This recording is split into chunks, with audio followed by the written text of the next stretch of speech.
hello, and welcome to the Horror Screams podcast, part of the Horror Screams Video Vault website. This is episode 21, so we're getting through them. It's the end of July 2021 in Britain, and I'm Steve, by the way, and I'm here with our regular co-host, Sarah. Hi, Sarah, how are you doing?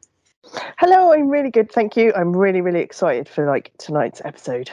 Why are you so excited about this one, Sarah? Stupidly exciting because it's an extra special episode. It is, yeah. Regular viewers or even listeners, because there's obviously no video images here, unless you've got some kind of secret connection, will know that Sarah is a slight zombie fan. In fact, a massive zombie fan. Woohoo! Yeah, exactly. She's a card-carrying member of the I Love Zombies fan club, and tonight we're going to be talking about the Romero zombie trilogy, but not that one. Which one are we going to be talking about, Sarah? The other ones. Yes, the ones what don't get talked about enough, as they call them. Yes, that's right. We're going to be looking into the 21st century Romero because this month, and my memory, this month, is it 5 years ago this month that Romero died? 4 years. 4 years, 2017. Minus 10 points for him. Yes. It's 4 years since the lovely George Romero died, which was part of that awful time when everybody seemed to be dying off. Wes Craven, Toby Hooper, I think, were a year-ish apart. And to commemorate that, we're going to be talking about Land of the Dead, Diary of the Dead, and Survival of the Dead. The three that don't get talked about nearly as much, and kind of understandably, I guess, as the older kind of classic ones that we all know and love. So that will be the main focus this time around. So, yeah, hope you enjoy it. Hope you enjoyed last time. We had a good old time talking about Army of the Dead last time. Good old Zack Snyder's Army of the Dead. Yes, I'm still bitter. But yes, before we press on, it's time to reflect on the last month. It's been a month since we last recorded. Lots of stuff and things have been watched, I think. So it's time to look at our recently seen. So I'll start this time, I think. So, yeah, it's been a month of viewing. I've watched some old stuff. I've watched a few new things. Shudder is still out there. We've talked a lot about Shudder to the point where people probably think we're associated with Shudder, which is $4.99 a month in this country. And Shudder is still putting out good stuff. I still haven't got around to watching the amusement parks. Sorry, Sarah, I promised I'd watch that. But that's okay. Kind of quote unquote Lost Romero film is still out there, but I will watch it. I have watched something called Vicious Fun.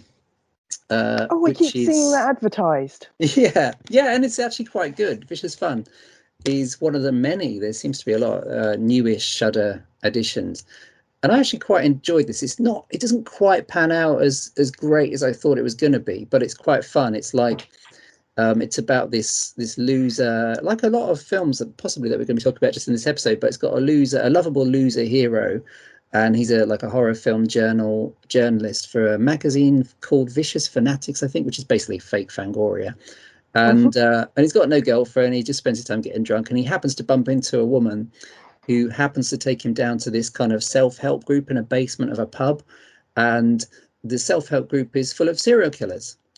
And she's a serial killer that happens to kill serial killers, and it's really good, actually. And it's got, the great thing about it is it's got a collection of proper good killers that you kind of wish had their own film spin-off.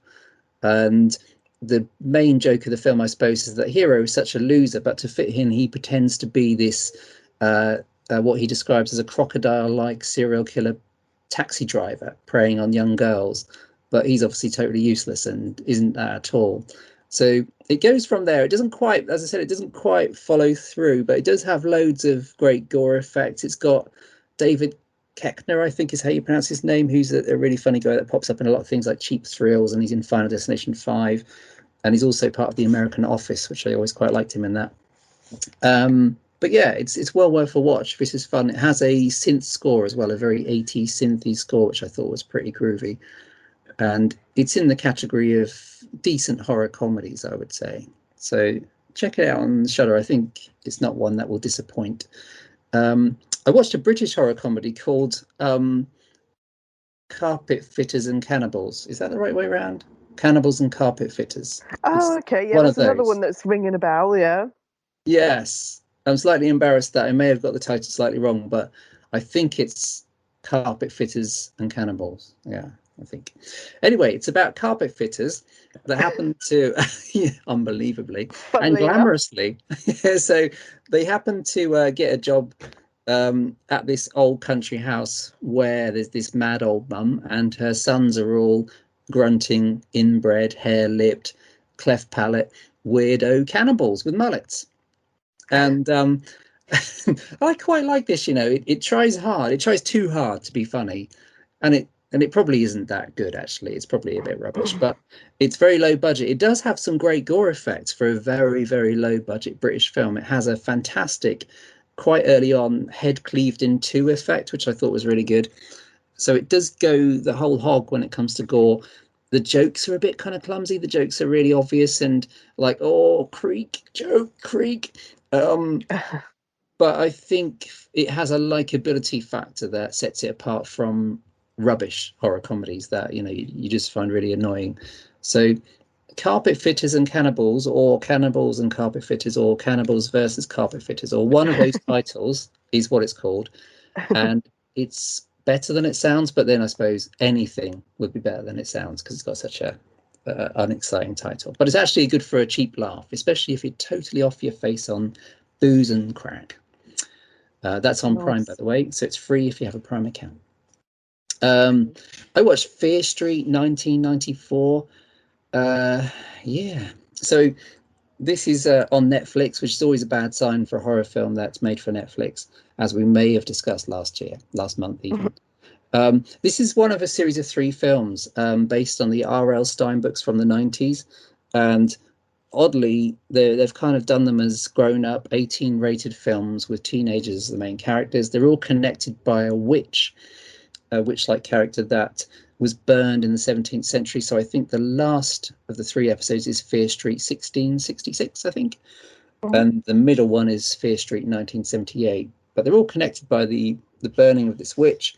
Fear Street 94 is that, but it's also a 90s Scream style slasher film. And it's a bit awkward actually. I mean, it's had some really good reviews and it's probably doing really well, but I thought it was a bit of a chore. I mean, it's very politically correct, so it's got a main cast straight out of a diversity meeting. Oh yeah, so we've got tick, yep, tick, lesbian main character, tick. And that's fine, obviously, and I don't give a shit, whether the main character is a whatever. But the main thing to maybe watch out for is to make your characters actually likable. I mean, the final girl in this is just a miserable, unsympathetic person. The other characters are really annoying, and it's got some good moments. I mean, it's got a really good head being diced through a electric saw kind of deal, and it's got a few annoying groaning gags, and it's got a soundtrack that's heaped on with a trowel. Although some of it's admittedly good if you like the 90s stuff that's involved. So yeah, I mean, as I said, it's quite well liked, but I found it a little annoying, and especially as the characters I wanted them all to die immediately. And that was just the first part. Are you going to watch the other two? Well, I don't know. I feel like I should. The thing is, each one of them is almost 2 hours long. So so again, for a slasher movie that's really long, I'm drawn to the second one because it's a camp slasher. 70s, It's a 70s. But I'm assuming it's in the same style, which I mean, it's played kind of straight, but it's not completely Scream-like self-referential, but there is jokes in it about horror and stuff. In Fear Street 94, there was an awkward joke about slow, fast zombies, which made no sense because in 94 there weren't really any fast zombies except in like Umberto Lenzi movies, which none of them would have watched. Yeah, so I probably will end up watching 78 out of duty, but it feels like work, which is never a good thing. But then a lot of people have liked it, so I suppose if you have nostalgia for the 90s slashers, it may well work, and I kind of do, but I still would rather be watching Urban Legend. That was kind of how I came away from it. So yeah, I'll keep it negative, then I'll go to something positive. I watched The Conjuring. The devil made me do it. Oh yeah. And I'm not saying the devil made me watch it. That's actually the terrible film. Although I wish the devil had got involved. So this is The Conjuring 3.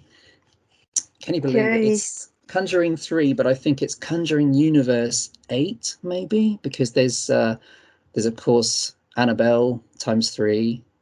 There's the Nunjuring with the nun. Oh yes. There's the Curse of La Llorona, which is not really one of these films, but it's got an awkward moment where someone says, "Oh, didn't you get involved with that Annabelle case?" Yes, kind of. So that marries it in. Now Yes, it's stuck with that.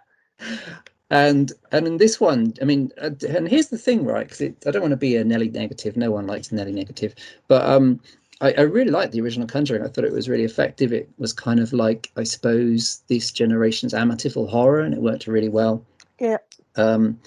And I was sort of almost on board with the Annabelle thing until they made 3 films about her and realized she's really boring.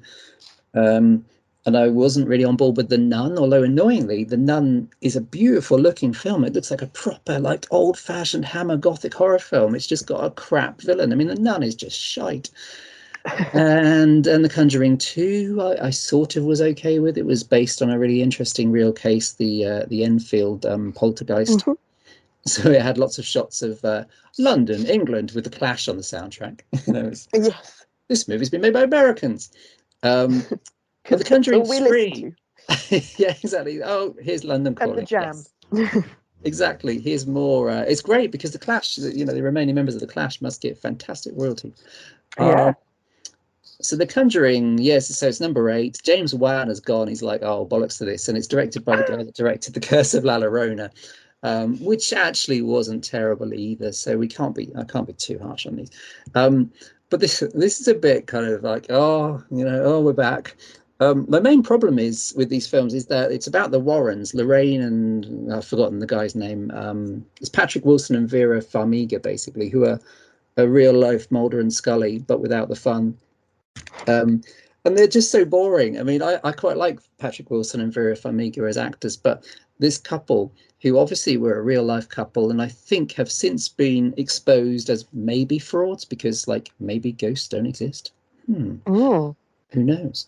But they're such a pair of goody two-shoes Bible bashers, that you want them to just get put through a meat processor or something. They're so dull. And the movie's worshipping them. They have such a sentimental love story about this pair.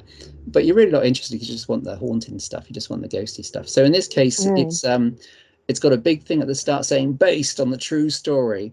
Oh, yay. So it's real. And it's one of the cases they looked into in the 80s about a guy that had murdered his landlord. I think that's right. Murdered his landlord and said, "Oh, I'm not guilty because I was possessed by a demon." That old chestnut. Ah, yes. So it's based on a true story in the sense of this guy did kill his landlord. Of course, whether you think it's based on a true story because he was possessed by a demon, that's entirely a personal decision. But you do get goofy flashbacks to when the Warrens first met. Oh, fantastic. You get Ed in hospital. Ed, that's his name. It came to me. You get Ed in hospital. Patrick Wilson is in there somewhere. You get him in hospital. He has a heart attack like a soap opera. So, I hope Ed's going to be all right. Will he pull through? Oh, he does, yes. And then you get a load of bonkers like Exorcist stuff. And this guy, this film rather, is so blatant that it actually recreates that shot from The Exorcist where the Exorcist, the priest, turns up outside the house with the light coming from the bedroom. What? Like, what? He gets out of a taxi as well. What? Oh. So that's how blatant it is. Like, get out of here. You're not the Exorcist. You're the Conjuring assist, and you're not a very good. Yeah, you're fake assists. Yeah, shit assist. Or extra shit. It so yeah, and it goes on and on. And the sound, because it's the 80s, the soundtrack's got Blondie on it, so at least Deborah Harry gets some money. But what it does have, I mean, it has. I used to love a show called Fringe, which some of our listeners may have enjoyed watching. It was a kind of bonkers sort of X-Files influence thing from a few years ago on Fox, I think. And the longer Fringe went on, the more crazy it got. It went totally mad in the last couple of seasons and did stuff about parallel universes that was mind-boggling but mental and huge fun. And one of the best actors in that, John Noble, who's also in Lord of the Rings, he turns up in this, and he's really good. And he's a kind of Basil exposition character that fills out the plot and says, "Oh yeah, it's about a curse," and he's having a good time.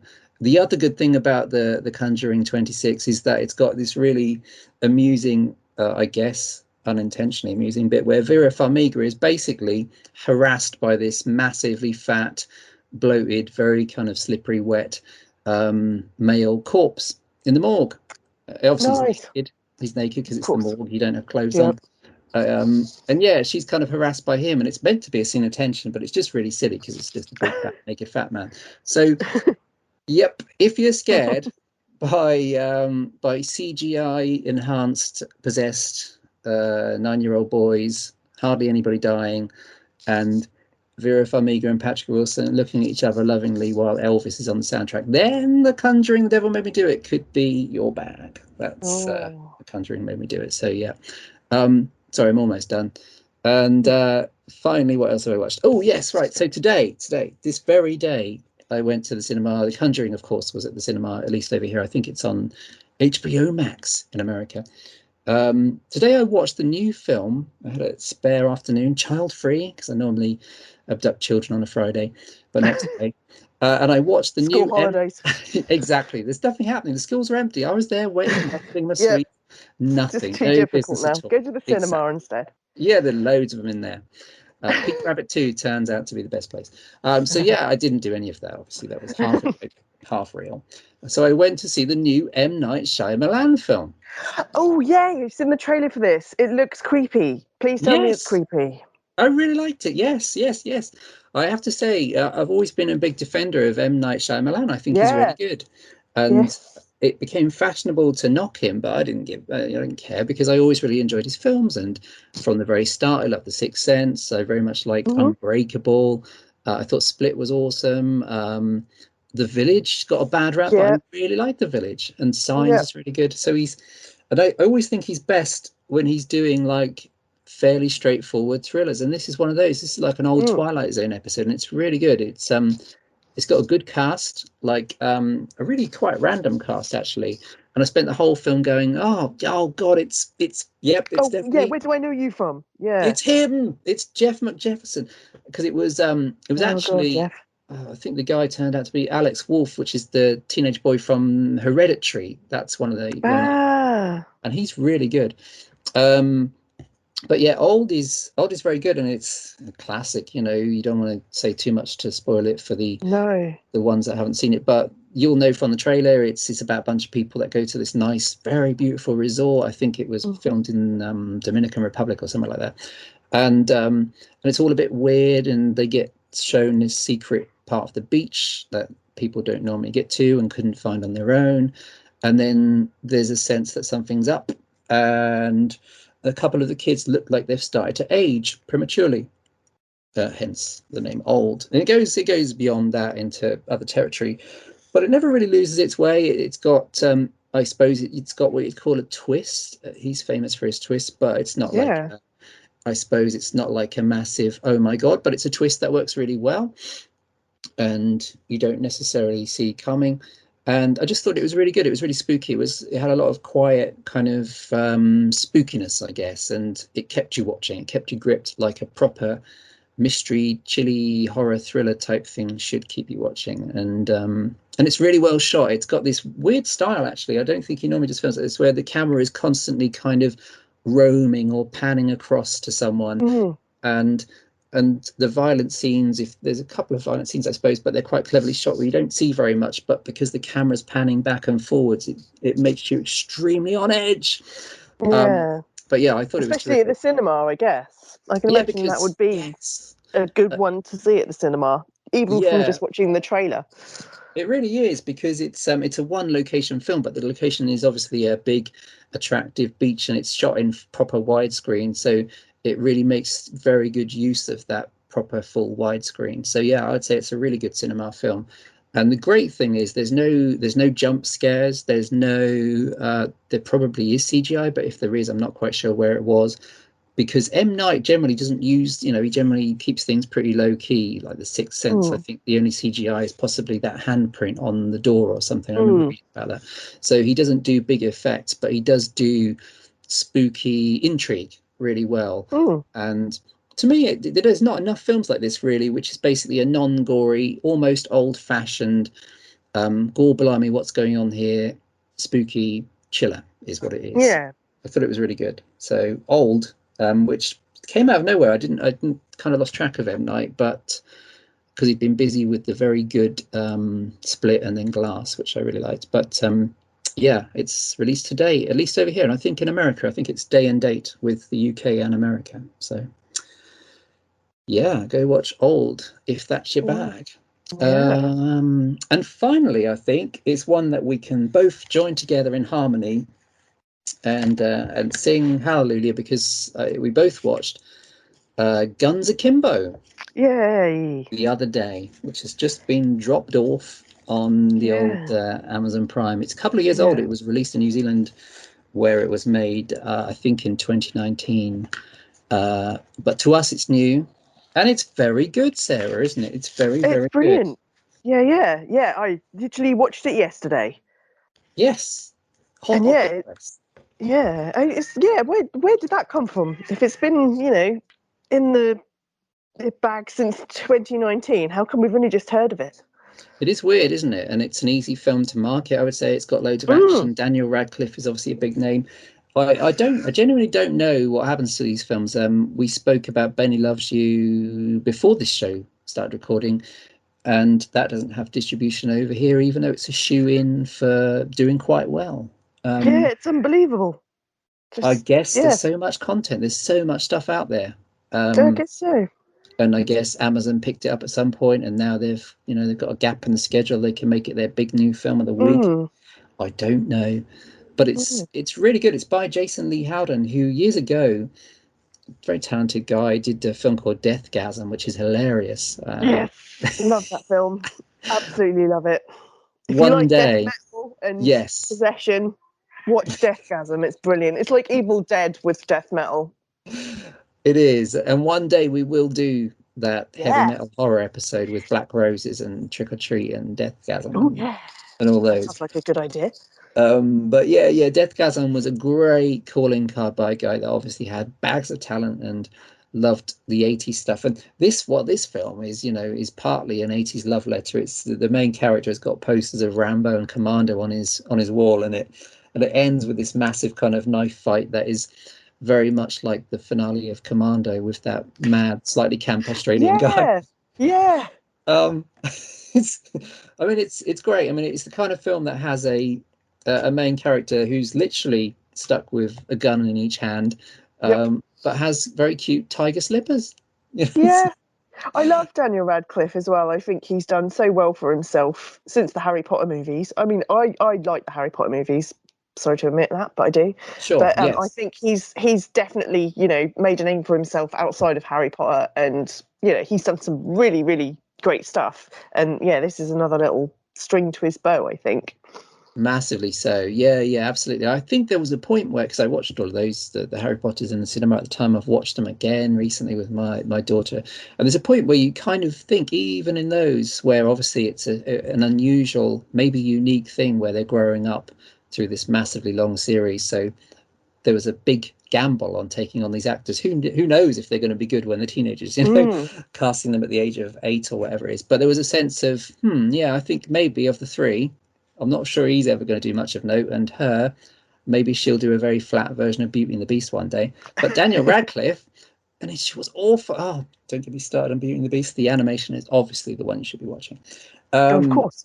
that's in our separate Disney Screams video vault podcast that we'll start doing.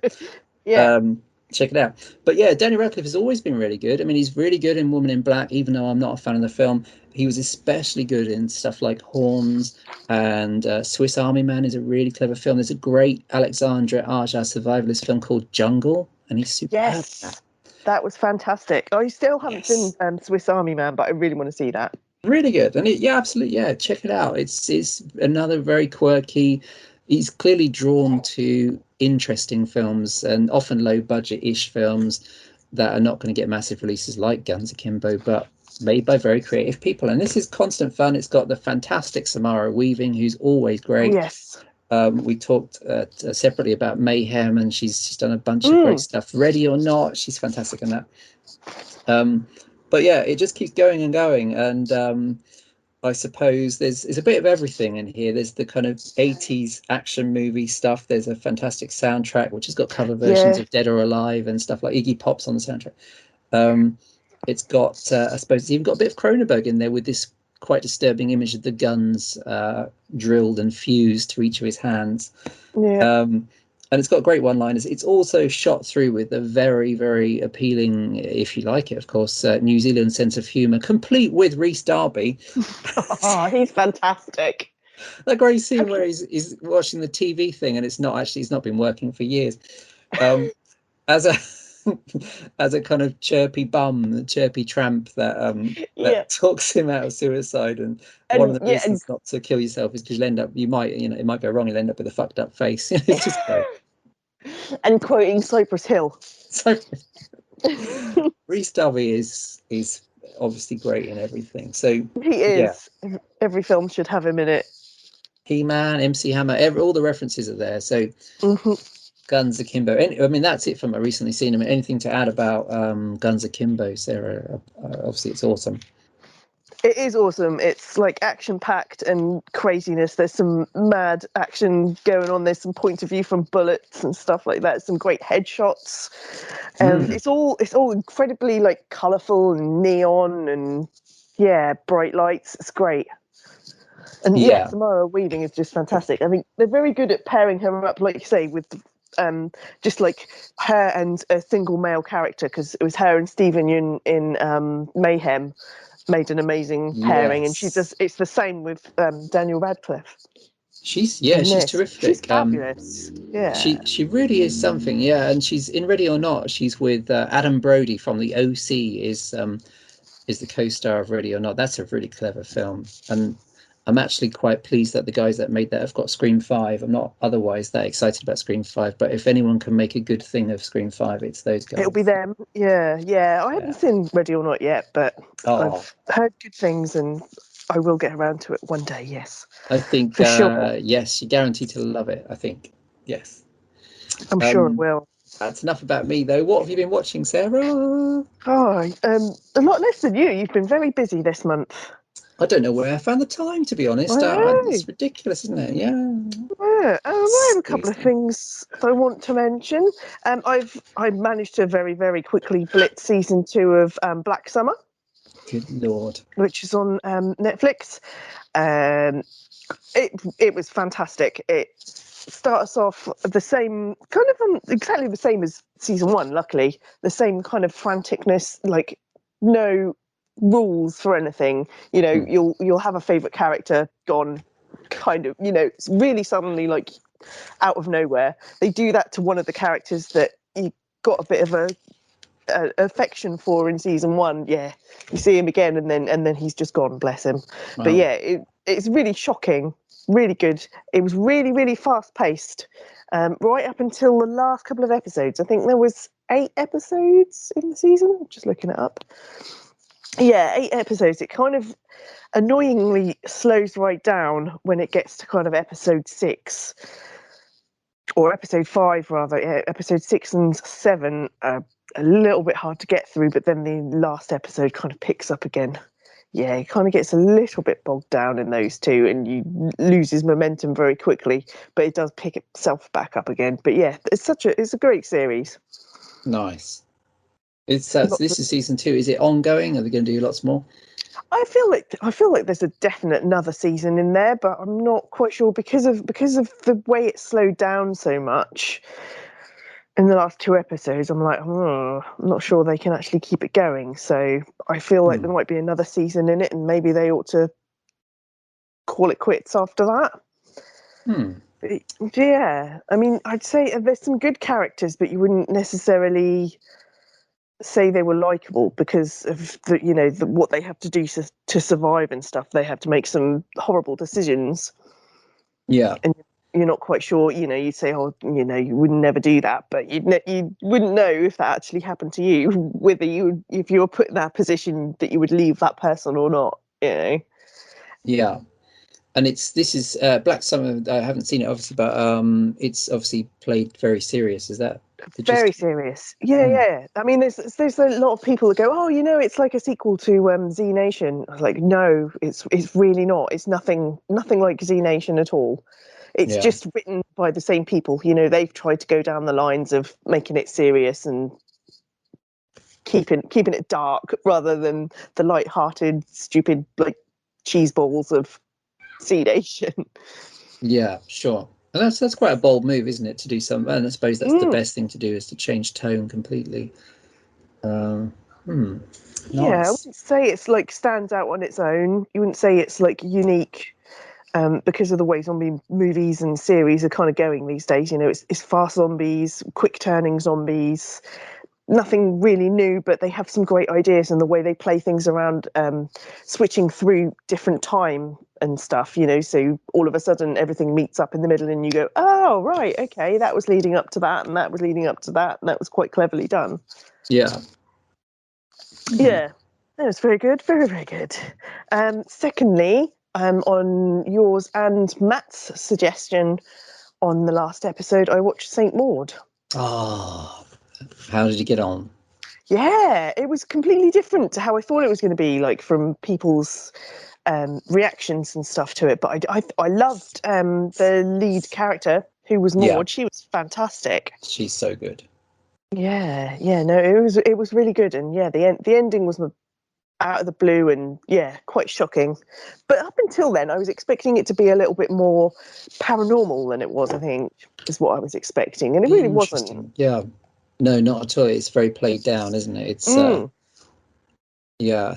There's a sense that anything could happen, but it never quite goes how you think it should. And then when you think you know what the ending is going to do, that very last moment is really quite shocking. Quite shocking, and also very beautiful.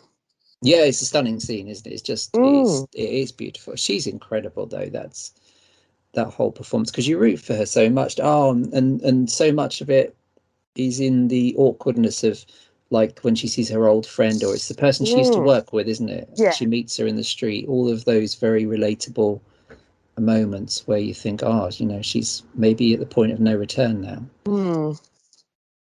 Yeah, no, it was very good. A very good suggestion. Thank you very much. Yeah. Yeah, I enjoyed that a lot. And then we've talked about Guns Akimbo, haven't we? So I just go onto my phone one. So this is another suggestion that you said I had to watch and pay any money possible to watch it. And that was Benny Loves You. And I'm so glad you did, because I love that film so much. I was obsessed with it literally as soon as I got it on Amazon. I was like, oh my God, I have to watch this again. It's possibly like the best puppet related horror film I've ever seen, and that's saying something. There's quite a lot of them out there. Yeah, this time it's like a breath of fresh air, and looking at the pictures of Benny, I was like, oh, he's so cute. But when you actually watch him in the film, he's like a million times cuter. Even when he's stabbing people and putting fingers in toasters and squirting people in the face with Jif Lemon. Jif Lemon. And the poor pug, although the pug, yeah. I was rooting for Benny. Grisly end.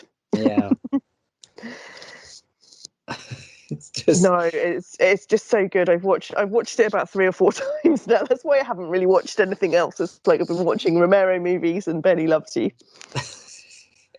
It's I wonder if Jack is the guy's name, Jack Holt, because he's the director, writer, star.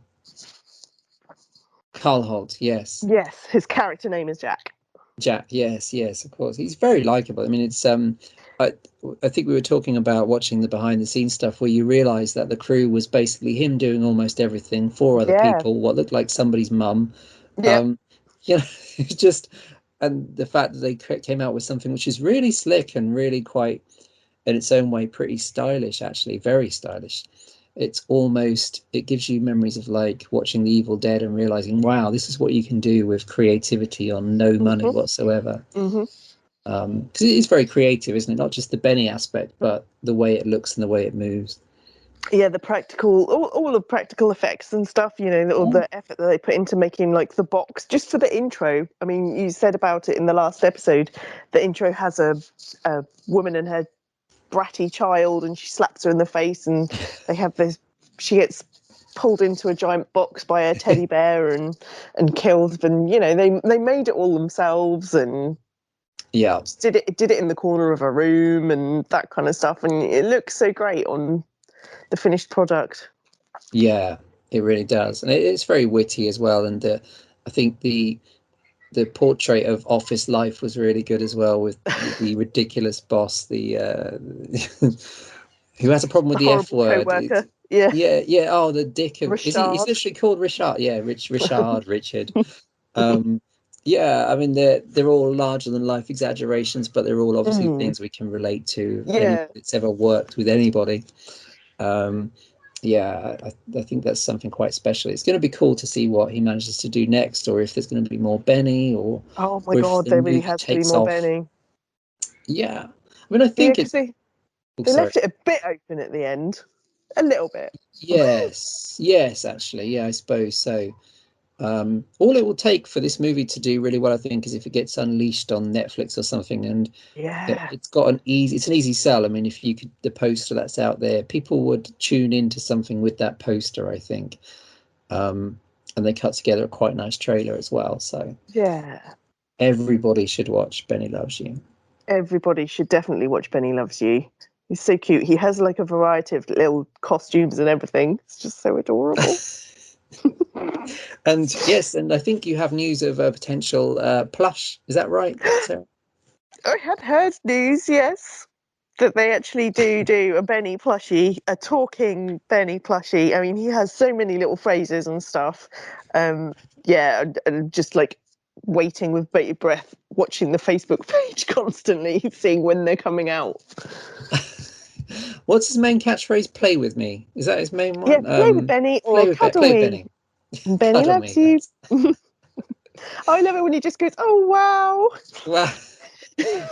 My favourite thing is still the fact that he hides behind pillows when he's watching Nosferatu or whatever it is. He really screams. And he's like shaking, like holding this pillow in front of his face. And I love the bit when he gets Jack puts him in the basement because he's on a date and he doesn't want Benny to know in case he goes out and kills her. So he puts him in his little plastic box with some comics and a little flashlight. And he screams and then he switches the little flashlight on. There's moments, because I watched the behind the scenes stuff, but although it's so long I couldn't watch all of it. It was like an hour and a half.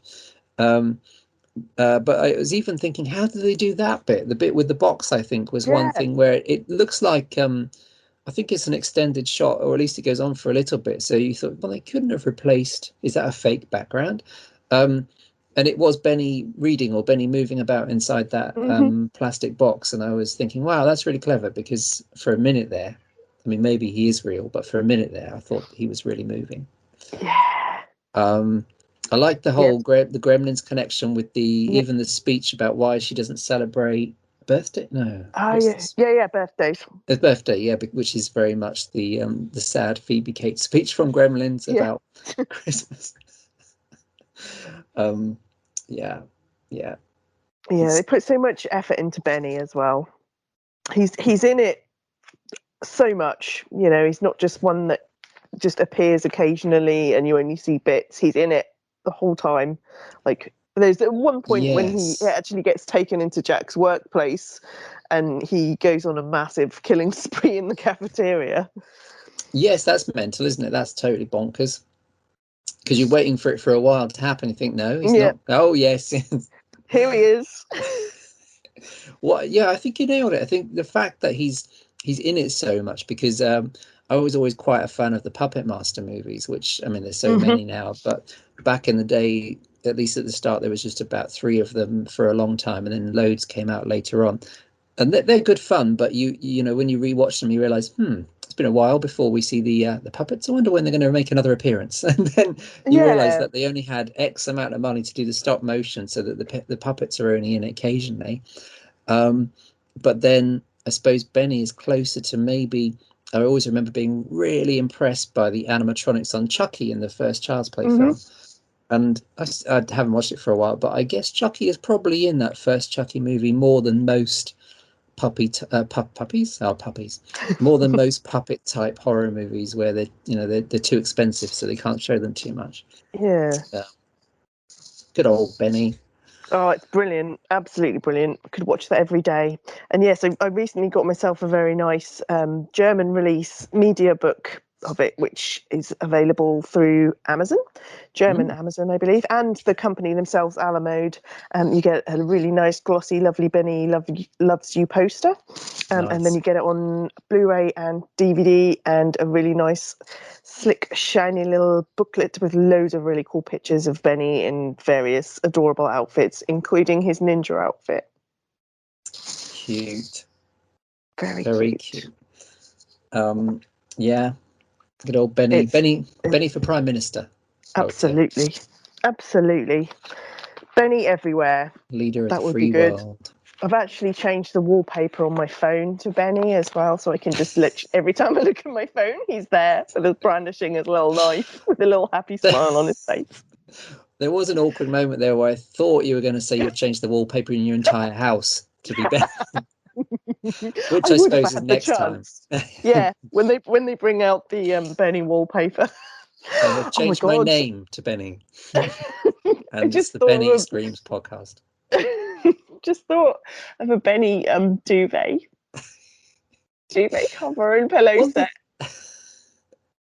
and that's why you see that's going to happen, Sarah. But we've talked about this. We need Benny to be as popular as Gremlins or ET, and then he will get all the merchandise. But we need to push for that. So we need to somehow get, I don't know, Warner Brothers or somebody to pick up the movie, and then then we'll have Benny Lunchbox for work. Oh my god! Yeah, Benny lunchboxes, Benny t-shirts, Benny jumpers, Benny Benny pin onesie. badges.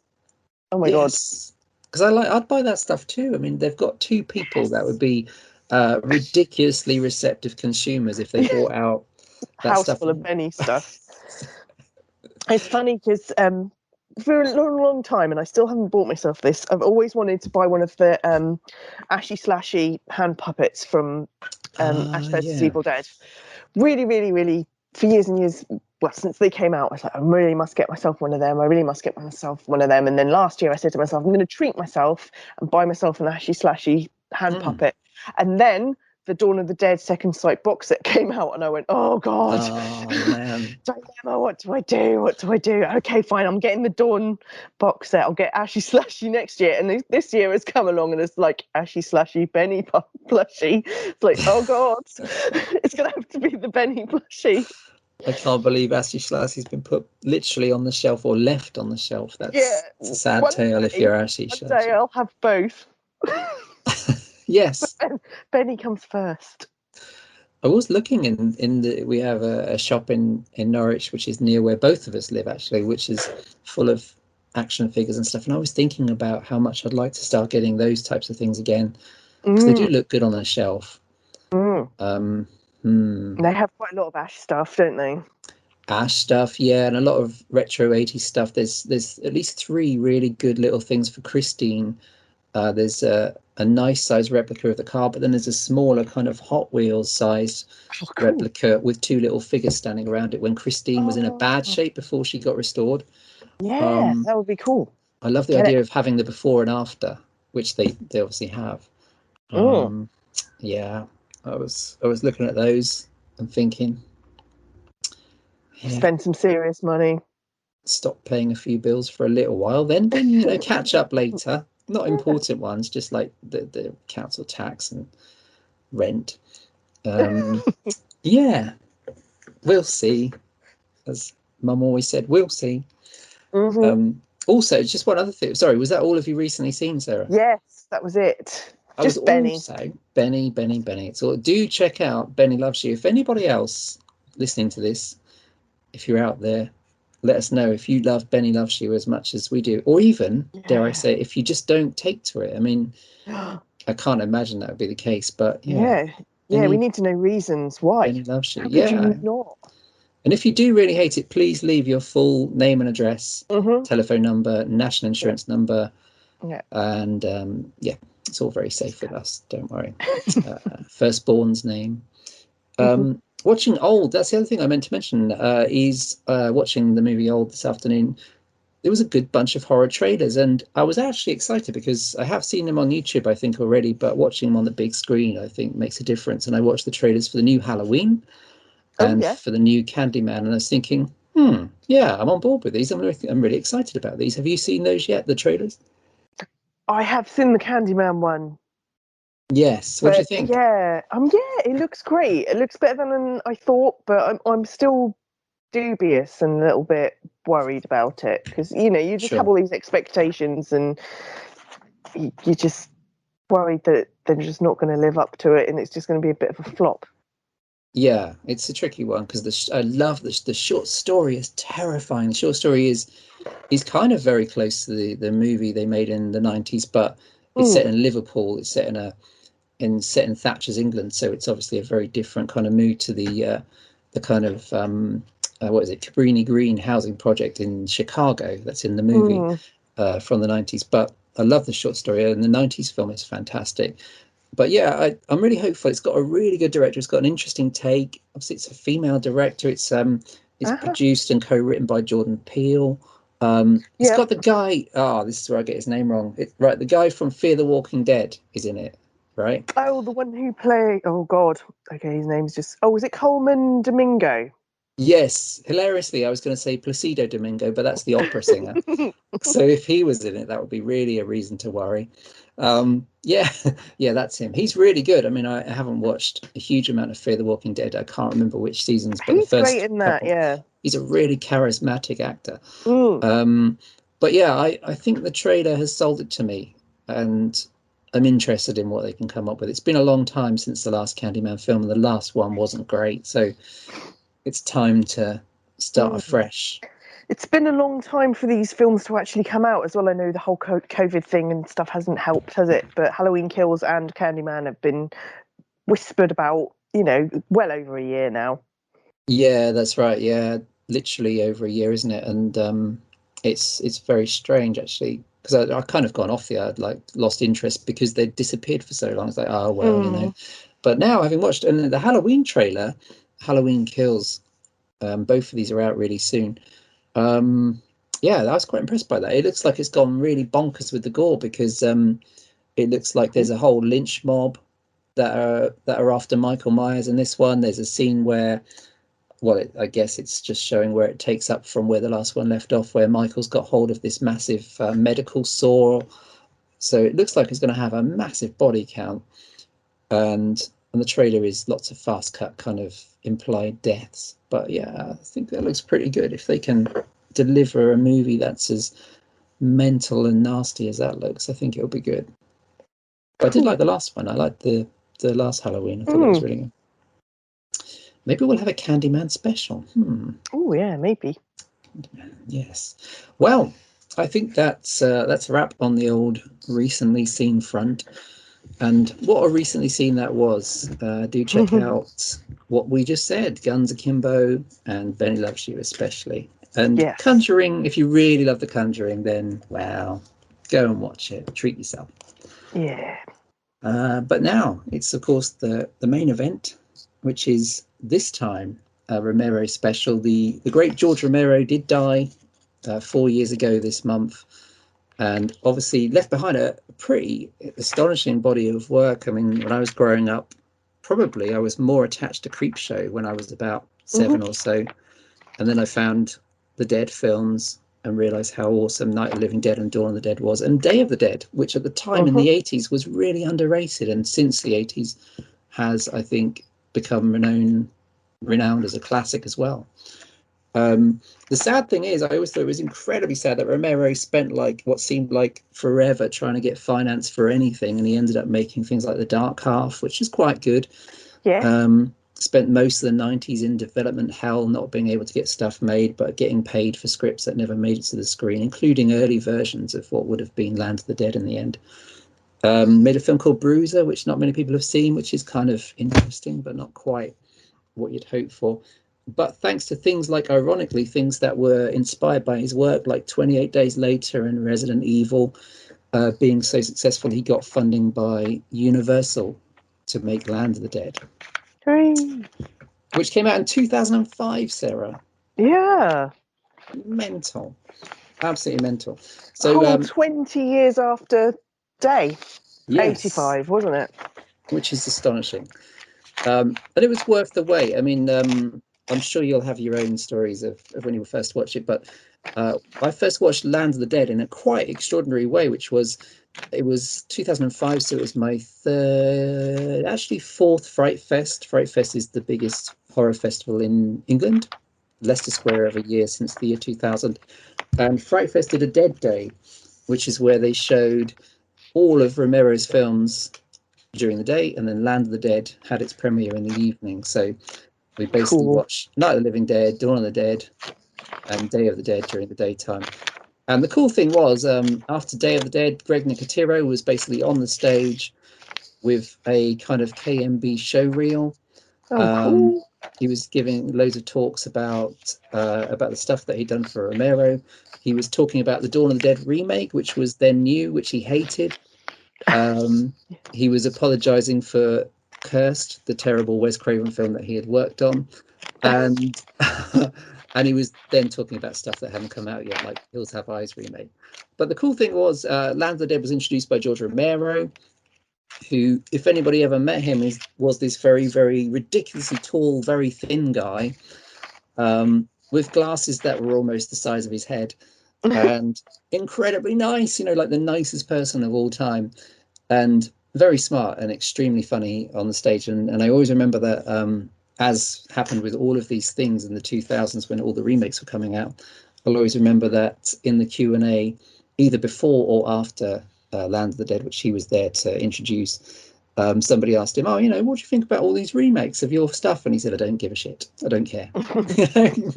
And he really didn't, because it didn't matter, and I think No, that's probably the best way to approach it. But yeah, Land of the Dead, was so hyped up at the time. I don't know how it was when you first saw it, but because it had been so long, and not just for a Dead movie from him, but for any movie from Romero, um, mm, there was a massive weight of expectation on it. But actually, having watched it again recently for this podcast, and my memories of it in 2005 on the big screen, it was really worth the wait. I mean, it didn't disappoint. Is that how you saw it? Did you watch it at the cinema? It had a proper release, I think, over here. it did have a proper release, but I didn't actually go and see it at the cinema. Unfortunately, like that kind of point in my life, I was out and about playing gigs and rehearsing with bands and Right. going to gigs and stuff like that. So I never actually had time to go out and actually go to the cinema and see it. And I remember being so gutted. I think I like almost went and something happened and I couldn't go. But yeah, I had to wait until it came out on DVD. Wow. And you were already a fan, right, of the other Oh films, God, the older yeah, films, yeah. yes, yeah, absolutely. I mean, Day of the Dead is my all-time favorite movie ever, and still always will be. So yeah, I was really looking forward to it, and for me, it definitely did not disappoint. It's like Mhm. I think it's probably like if I'm going to be like totally honest and rank Romero's Dead movies, it would be Day of the Dead, Land of the Dead, Dawn of the Dead, Night of the Wow. Living Dead, Survivor of the Dead, and then Diary. Interesting. So you'd put it that high. Wow. Okay. Yeah, I Um, love it. I really, really love it. and what makes this one so great? Because it's maybe, I mean, I think people like this definitely more than the other two of the newer ones, Mhm. but I still don't think it's massively regarded. I think, people think of No, the Dead films and they're like the first three, which I get. yeah, and they're always saying they don't like the intelligence of the zombies and stuff, but I think it's a continuation. It's where it's always been going, Mm, if you from ask me. I mean, day. Yeah. yeah, from day. I mean, every single one of the Dead movies conjures up different emotions for me. And Night of the Living Dead is one that still, I still cry at the end every time I watch it. Mm, Every yeah. time. I do love it. It is a masterpiece. It's really well thought out. But if it's talking about ones that you want to revisit and rewatch, it's definitely Day and Land for me because the zombies are, they are the main focus. You Yeah. you, you have a cast of amazing characters in all of Land. All of the characters are really good, aren't they? You like so many of them, but I'm I'm definitely up there with the zombies. They are like my favorite characters. I mean, Mm. Big Daddy's amazing. I love Number 9. She's my favorite.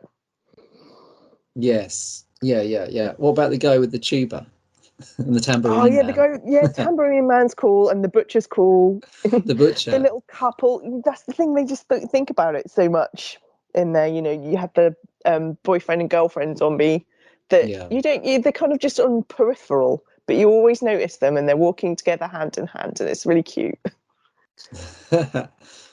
Yeah. Yeah, no, it's an amazing ensemble. I kind of get that. I mean, the interesting thing when I was watching this and I was thinking, oh, okay, because I'd forgotten how it ended, and I was thinking, wow, okay, so actually these films, which I always thought were sort of downers, the only one that has a truly hopeless ending is the first one, Night of the Living Dead, Yes. isn't it? I would Yeah. say Diary of the Dead is probably almost as hopeless as that. I mean, in Hmm. the ending, not as in a hopeless film, because I think there's good things about Diary. Um, but the other ones, Dawn is almost optimistic. Day of the Dead, for such a dark, despairing film, actually has some optimism at the end. This one Has a certainly bit of an does. upbeat. Yeah.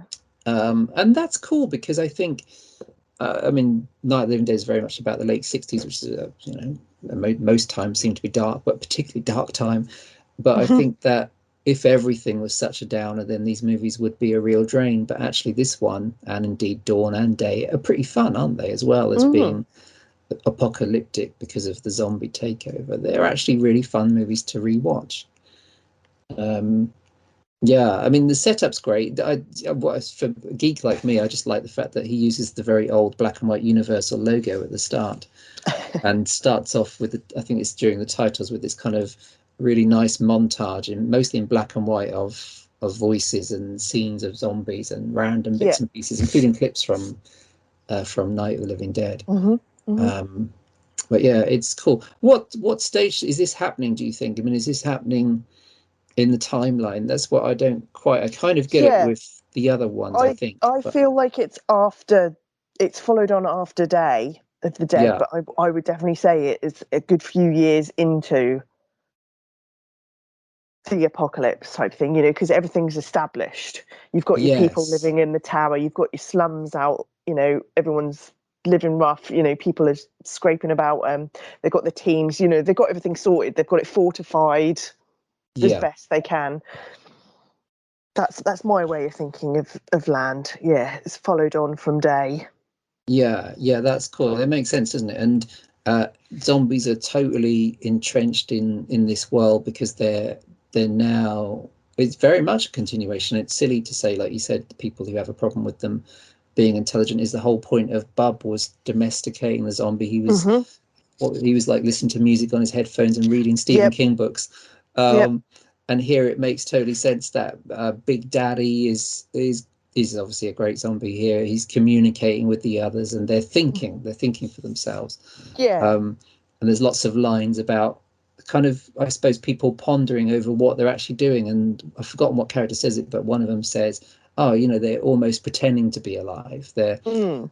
They used to be us, and now they're trying to still be us, but they're not quite Yeah. managing it," which is a quite disturbing and sad idea, actually, which Yeah. adds a new dimension because Bub's a very sympathetic character, and I think Yeah. the zombies have depth here as well, Hmm. probably more so. Mm. Um, yeah, it's a cool scenario, isn't it? I mean, I didn't realize it. I probably should have guessed it, but there is CGI in Land of the Dead, and it doesn't bother Yes. me. And one of the things I never thought about is that the whole glass tower is totally not there. It's a CGI thing. Yeah. And of course, it makes sense that it'd be really expensive or impractical to find that. But it's like, oh wow, that's a nice effect because I never thought about it. It was just that glass tower where Dennis Hopper lives. And isn't that a great idea? Literally, the haves and the have-nots, and the haves are in this beautiful luxury glass tower looking over Hmm. the slums, as you said. Which also has a mall in it as well.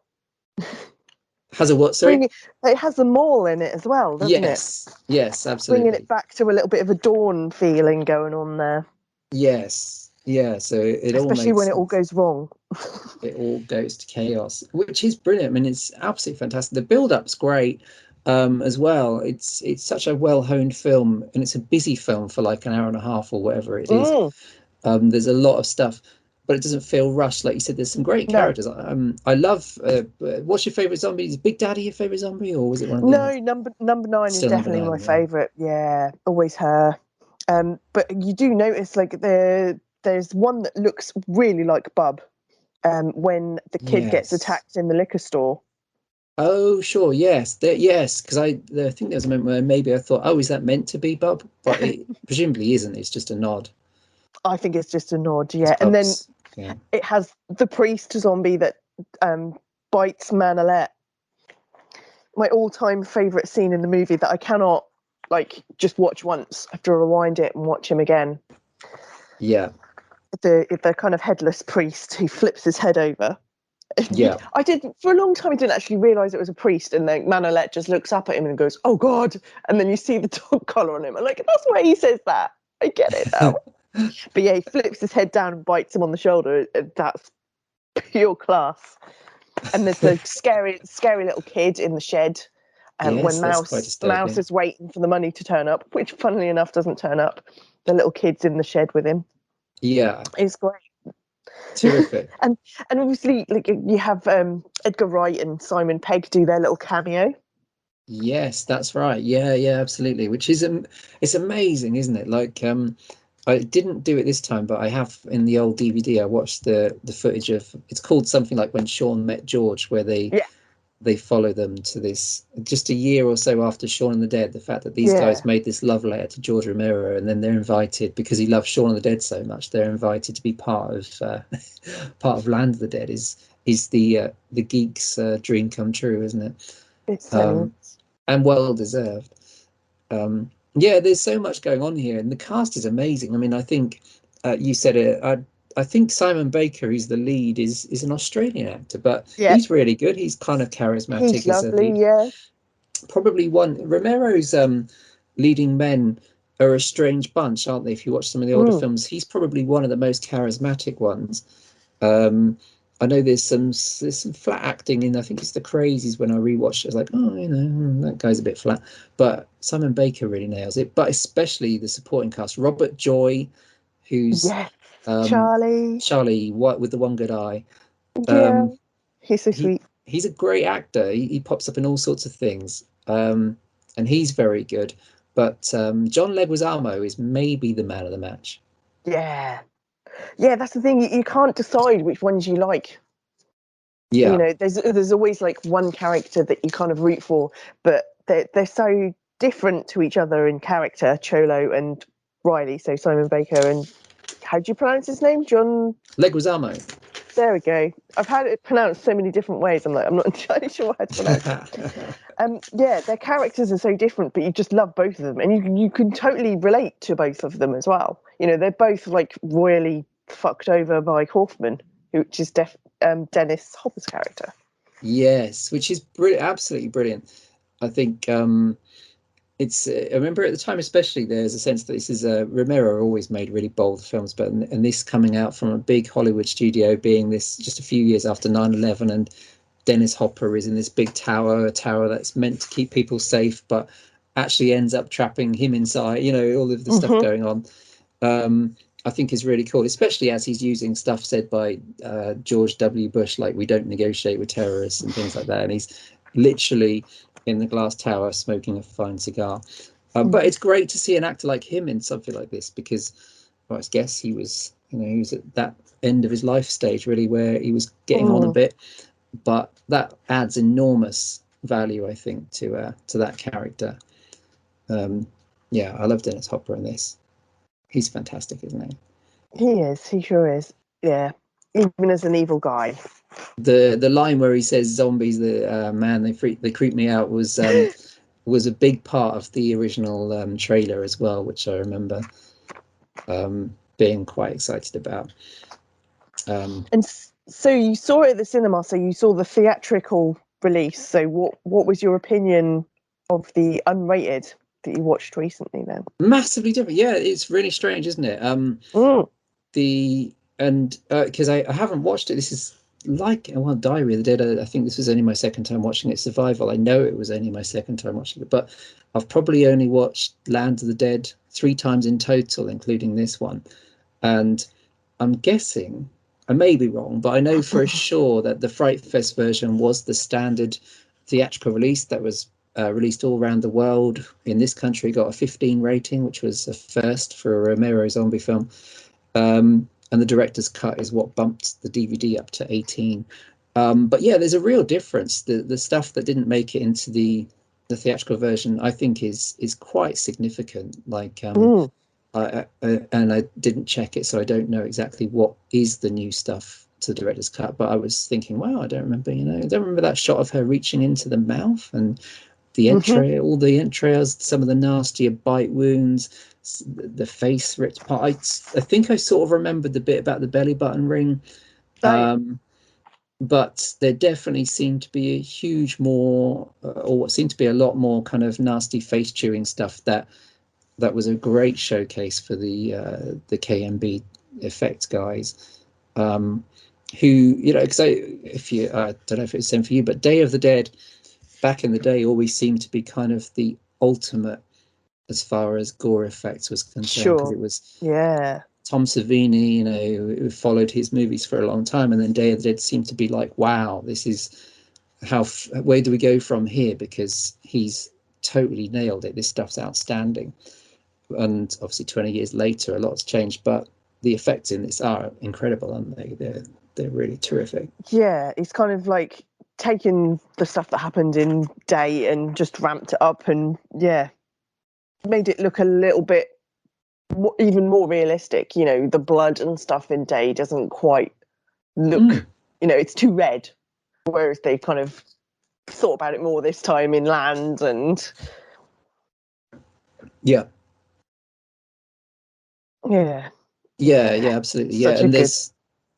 there's always Savini talks about himself, doesn't he, about the blood in Dawn of the Dead as well, which he always describes as looking like melted crayons or something, and it does. But I think for Dawn, it's different. Dawn is quite a different film in style and tone anyway, and it's quite jovial at a lot of the points.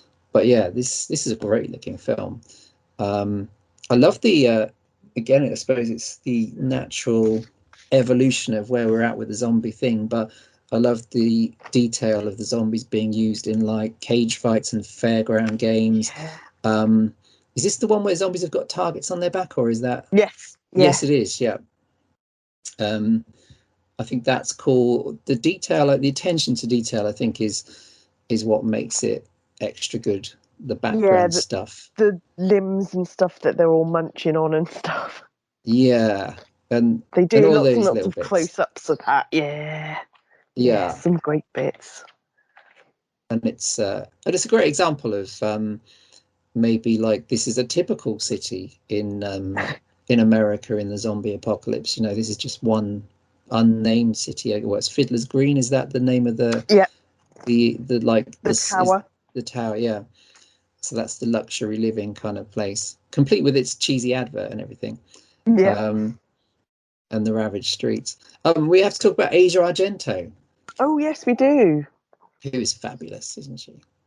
She is. Yeah, she's great. She's great in this. You kind of first see her in the ring with the zombies, Yes, you do. trying to Yeah, yeah. fight them off. I always From thought she was yeah, great. yeah. She's not my favourite character in it though. My favourite female character. Obviously, I've already said that I love like number 9, but Yes. yeah, she is cool and slack. She does some good stuff with guns, and she has some funny lines. But I also really, really love, and if I wanted to be any character in this film, if you asked me when I first watched it, it would be Pretty Boy, the driver of Dead Ah, Reckoning. yeah, She's fabulous. She's hardly in it at all, but she's so cool. yeah, yeah. She's very good. Yeah, it's a good ensemble, isn't it? It sure is. So many different characters to like. Yeah, yeah. It's really cool. I think it really is up there, and the fact that I think it's a nice moment, and from memory, like you'd imagine, the appearance of the Savini still biker zombie character Oh in the yes, second he's half. in it. Um, Yes, that got a massive cheer or applause or something at Fright I Fest, bet because I it remember did. that being Yeah, a highlight, because it was a secret. No one knew that was going to happen. yeah. I suppose now it might be spoiled, but in 2005 there wasn't the social media going on, so stuff like that, it would sneak Yeah. up on you more It's the likely only to. time it's happened as well. The only time you've had like Yes. a recurring character in a Romero film, or sort of. Yeah. Yeah, that's a great moment, isn't it? Yeah, that's pretty cool. And he looks fabulous as well, considering it's like 20 years old. He looks ridiculously good generally, doesn't he? I mean, if he it's just absurd, isn't it? He's like a 70-year-old man now, and he Yeah. I do think this is really yeah, I think you're probably right. This is a worthy follow-up to the other ones. It's a reminder as well, I think, of what a great director of the larger scale stuff that Romero was. There's some really big scale stuff here. Admittedly, he's got one of his bigger budgets, but I think the poster shot. I think they were there when I went to see this, but I never got one myself. I should have got one, but I always loved the poster of this. And the poster shot in the movie of the well, first there's that great shot of the zombies lined up against the river with the Mm. towers reflected in the water, which I think is a fantastic shot. But the poster shot of Big Daddy's head rising up from the water, Yeah. and the other zombies are heading towards Fiddler's Green, I think is one of the best shots that Romero ever did. Um, that's such an extraordinary moment. I think there's stuff later on. The bit in the limo, and I think the bit where Leguizamo's zombie kind of comes out of the shadows, I think is really Mm. effective. But the water bit is a fantastic moment. It certainly is. Did you watch any of the extras? The behind the Yeah, I scenes? watched. Yeah, there's loads. I watched some. I think I watched most of the new ones. And they're really affectionate, aren't they? They're really warm and cuddly about George. I thought Leguizamo's one was really nice. And about how and the zombies as well. I watched that one. I forgot which one Yeah. was it. It was the number 9 zombie was there, wasn't she? Yes, she was. Yeah. Um, and Big And Boyd Daddy, Banks, he was the yeah, butcher, and Big Daddy was in it. Yeah. And it's kind of cool to find out that like the Eugene Clark that played Big Daddy had. I think he said he'd seen a couple of Romero movies, but he wasn't a massive zombie fan, so it was all like completely new to him. yeah, And Romero just kind of said to him, just pretend you're trying to pick up the phone, but you can't because you're dead. And he went that's into it. like this whole Big Daddy routine and stuff. And he went, yeah, he's going to be one of the main ones. And he did it Yeah, so well. He's so good at it. it's a strangely natural thing, isn't it? Yeah, Big Daddy's well, it's an iconic character in this. Mm, Yeah, I like the Dead Reckoning design. It's great as well, isn't it? that's Um fantastic. That's a cool the little truck. touch. Yeah, because as far as I know, I may be wrong, but as far as I know, at some stage, the the next Dead film before this happened was going to still be called Dead Reckoning. I think was still going to involve Yeah, the like pimped up truck. Was going to be a musical, right? He was considering a really. musical with the Rocky Horror guys. Yeah, I'm not sure if that was Richard O'Brien or is it Richard Hartley that did the music for Rocky Horror? Richard O'Brien. But yeah, there was some, but there were so many things that Romero planned and never did. But Mm. there was definitely a potential Rocky Horror style zombie musical at Called one stage, Dead Reckoning. Cool. which is astonishing. And Twilight of the Dead, I think, was a thing at one stage. Yeah, which Um, is being talked about now as well. That's yes, still possibly coming to fruition. yeah, yeah. It's the sad thing is it's a shame it took this long, and of course, Hugh, I suppose, well, as they kind of suggest in the extras of Land, he was kind of an old man by the time he made this, or at least getting Mm, there. So he only had so many more films in him, but it's a shame that it took 20 years, as we said, for him to make mm. Land of the Dead. But then again, 20 years of advances in special effects, which are obviously a big part of this, um, and the wait was worth it. Especially, I think this movie, um, I think looks even better given the competition. Like I certainly like this movie a lot more than 28 Days Later, Hmm. which borrows so much from Romero, and obviously more than Resident Evil and World War Z and things like that. Um, but I think it's great that he got a chance to make his version of a zombie film when there were lots of Definitely. sub Romero stuff coming out and doing really well. Mm, mm, Um, for sure. yeah, it's a classic. It maybe is classic. I don't know. Maybe it's too soon, but it's probably. I think it holds up really well for sure. It really does, yeah. Yeah, and they kind of had this new Blu-ray release of it, didn't they? Yeah, the Blu-ray is in the UK from Fabulous Films, which is a with a Graham Humphreys cover actually, which is Hmm. very pretty. A new hand-drawn cover, and I think the extras on it are from, or some of them are from the really nice Screen Factory release in the US, which doesn't play on our players around here. Um, but yeah, the UK one is fantastic, and it's got all of the extras from the original. It's also got the theatrical cut and the director's cut on it, Hmm. which is even better. So yeah, do pick it up. It's worth it. Any other Sure thoughts on is. Land of the Dead, Sarah? Oh, no, I think we've kind of covered it all. But yeah, it is really, really good. Definitely up there in my favourites. Yeah. If you were to rank your favourite Romero movies, which position would you put Land in? I still think it sounds a bit predictable, but I still think it would have to be number four because I think those first three, um, I still haven't got to the point where I would think I'd want to move any of those first three down. I think it's an easy number four. I think Land at number four is so far ahead of five and six. It's untrue, but I still can't bring myself to say it's better or even equal to Night, Dawn, or Day. And watching Dawn of the Dead last year in that amazing looking second sight edition only increased uh, my fondness for Dawn of the Dead. So that may have changed as well. I think I like Dawn more than Day now, which was never the case before. So Yeah, that's, you see how things change. It's weird, isn't it? As you yeah, get older, yeah. and but then I could watch them all again in 5 years and change again completely. It's just that movable feast. Um, but yeah, but it's a very strong number four if that helps. Okay. Not really. Um, so yeah, so that was the old Dawn of it wasn't Dawn of the Dead, it was the Land of the Dead, Land of the Dead. which came out in 2005. And suddenly, thanks for letting us back into Hollywood again, but it's a little late. I'm an old man there, but suddenly Romero is able to get other stuff funded, admittedly on much smaller budgets after Land of the Dead. Land of the Dead from the extras and from what I remember wasn't a particularly big hit. Uh, I think had it made a whole lot more money, then he would have obviously had access to big budgets and probably do more equally ambitious stuff.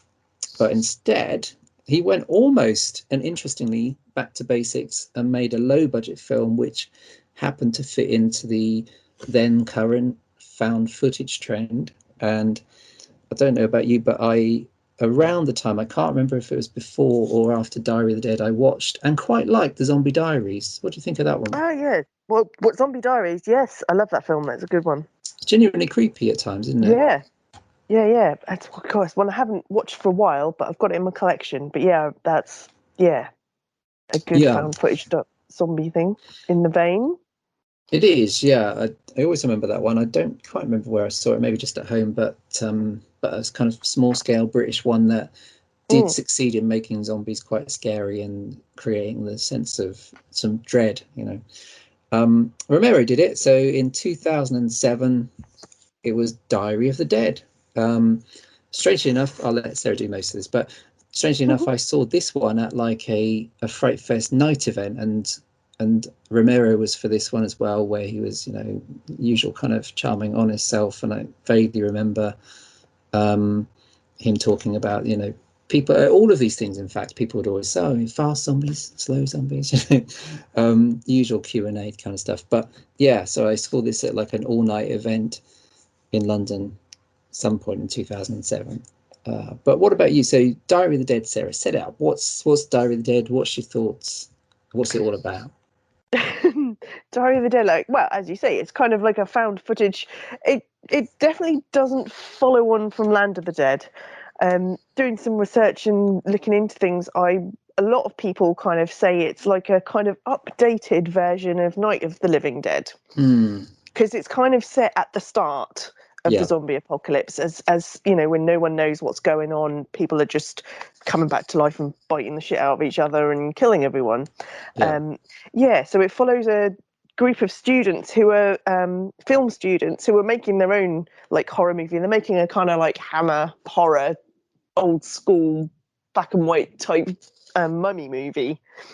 In the woods at the time when all of this is unfolding, and they just kind of hear it on a news report as everyone starts evacuating and getting out of like the dorms and stuff. Because they've got a camera on them, the director of the film, who's a guy called Jason Creed, decides he's going to keep hold of the camera and document what happens to them as they try and get home to their families whilst the zombie apocalypse is happening, when no one has a clue what's going on and all hell is breaking loose. Basically, is kind of what it is. It uses a lot of technology because it uses all sorts of different cameras, handheld cameras, security cameras, and it follows a lot of news footage, doesn't it? Following the outbreaks and stuff, news on the internet, videos that people are posting and stuff like that. So that's what I mean when it says like kind of bringing it up to date. It's very kind of technological in that respect.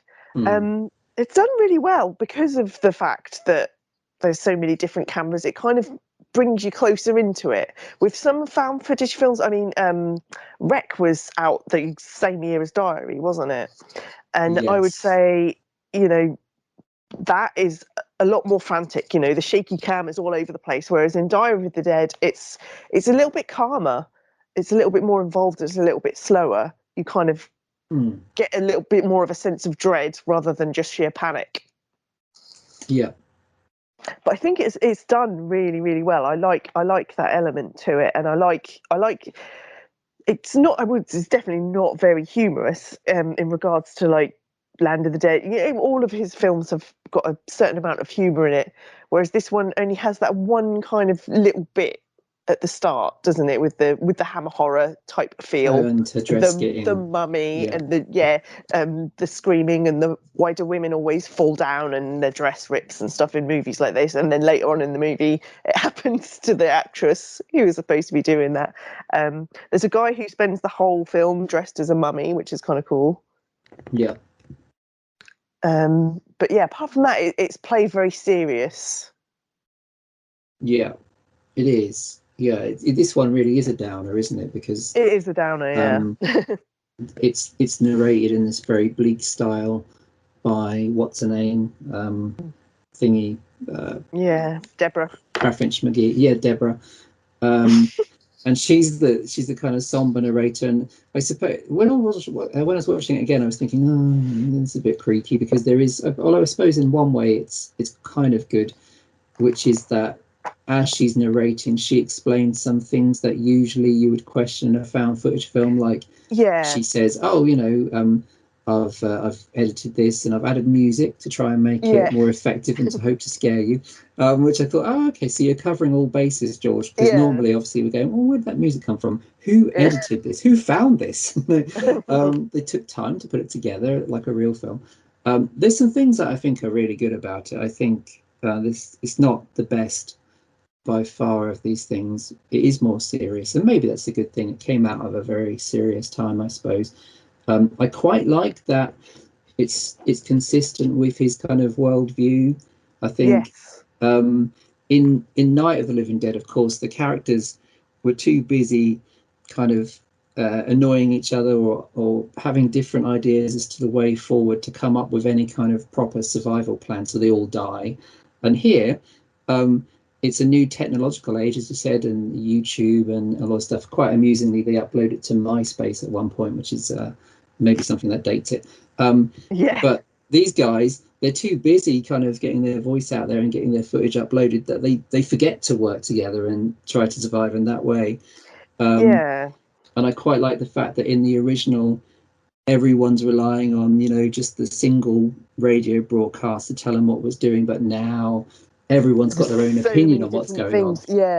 And the nightmare in this one is that the information, there's so much information out there, but more information makes it worse because no one's consistent with what's really going on. No one really knows because everyone's got their own idea, including the government, who are they're kind of denying it, aren't they? The government in this film are as cynically portrayed as in any Romero film.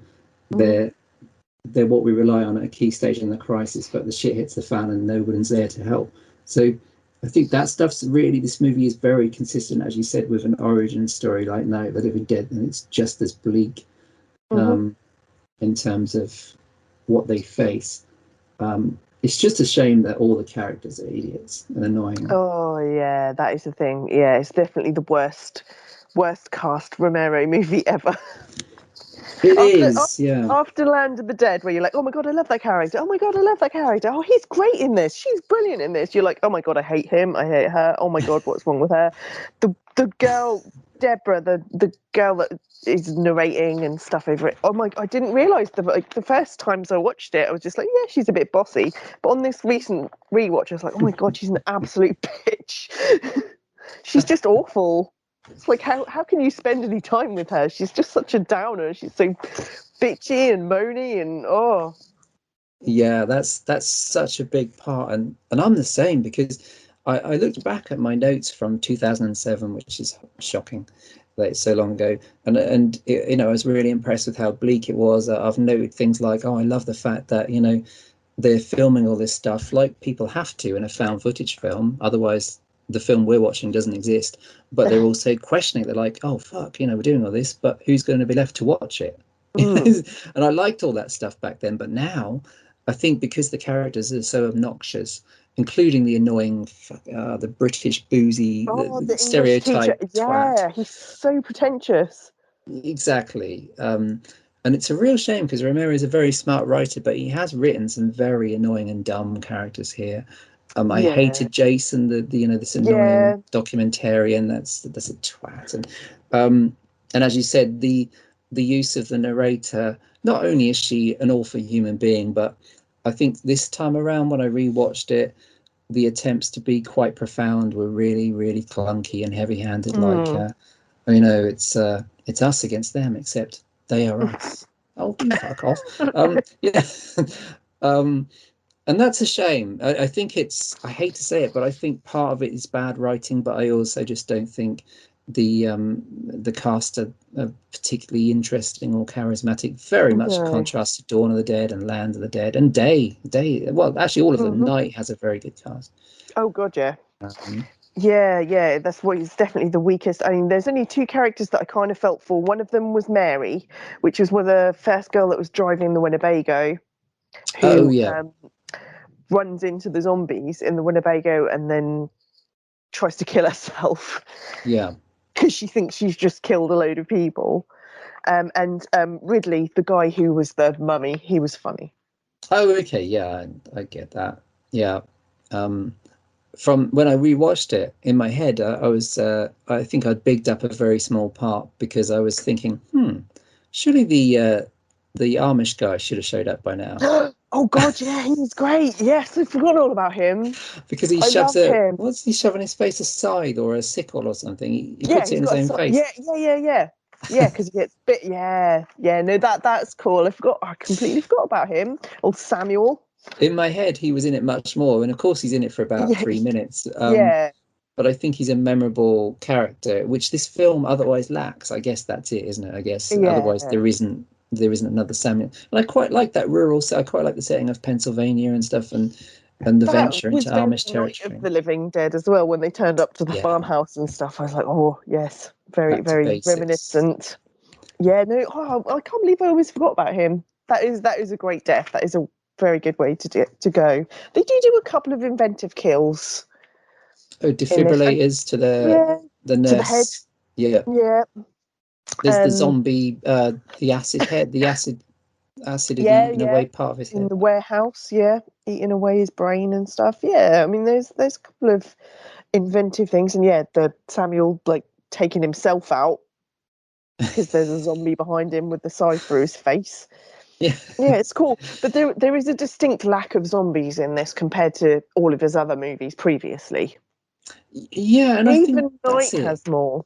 It does, yeah, and that's and I think it's missing that, isn't it? Because it really should. The opening's quite effective, where some Mm. terrible stuff's going on in the Yeah, background, that's and great with the videos and and it stuff. kicks off, and I do think there's so much in it that should, it's not bad, is it? I mean, there's some good stuff in it. I quite like the idea of and it's maybe ahead of its time in a sense, because it's very much about fake news and how they can't really Mm. trust the reports from elsewhere. And there's a great bit where they're talking, or it's apparent that the media have recut some of the footage to get across a totally different message.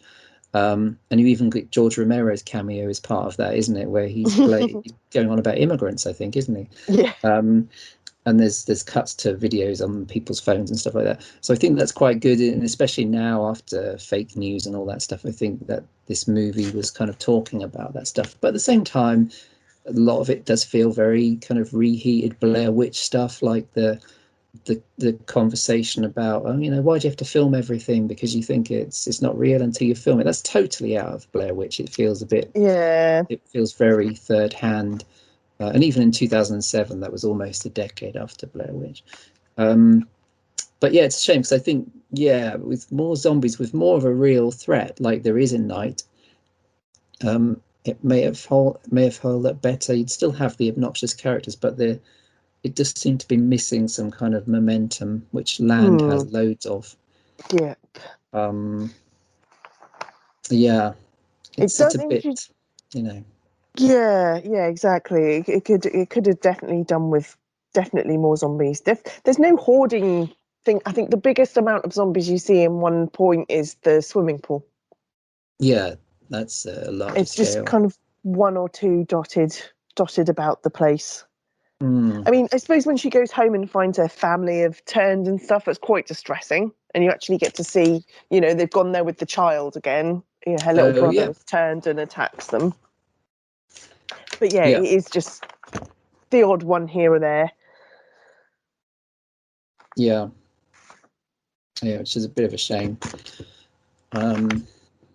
Yeah, so I'd say this held up. Whereas I think we said it before the show, but I think whereas Land of the Dead actually looks better than ever, I think this one is the one that just doesn't hold up to repeat viewings nearly as well.